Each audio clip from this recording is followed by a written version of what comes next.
sangat menyedihkan, memprihatinkan, dan membuat kita merasa geram. Bagaimana mungkin seorang anak yang usianya 19 tahun bisa tersenyum di depan kamera setelah membunuh ibunya sendiri dengan tusukan pisau di wajah dan leher ibunda yang melahirkannya.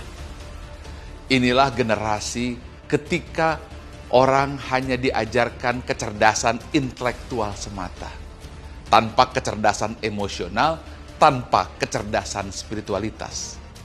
Kecerdasan emosional adalah kemampuan untuk merasa, what do I feel?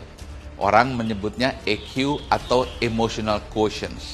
Dan itu tidak pernah diajarkan di bangku sekolah, apakah SD, SMP, SMA, atau bahkan sampai universitas.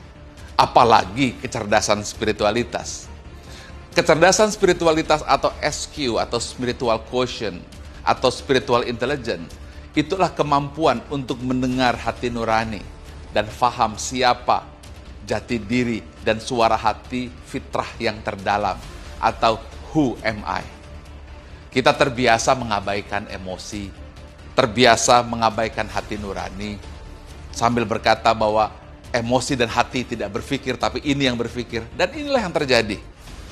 Seorang anak membunuh ibunya, 151 kali tusukan dan tersenyum di depan kamera. Mudah-mudahan ini pelajaran untuk kita semuanya. Bukan hanya di Indonesia, tetapi juga di Malaysia dan di seluruh dunia. Bahwa tidak cukup mengajarkan anak-anak kita, generasi kita, hanya IQ atau kecerdasan intelektual atau nilai akademik.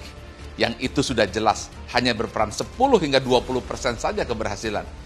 Tanpa adanya kecerdasan emosional, kemampuan merasa, tanpa adanya kecerdasan spiritual, kemampuan untuk mendengar nurani yang terdalam. Mudah-mudahan ini menjadi pelajaran besar agar kita mengajari anak-anak kita IQ, tapi EQ dan SQ sebagai kecerdasan paripurna yang harus dikombinasikan. Ingat, mengajarkan orang tanpa hati nurani tidak mengajar sama sekali.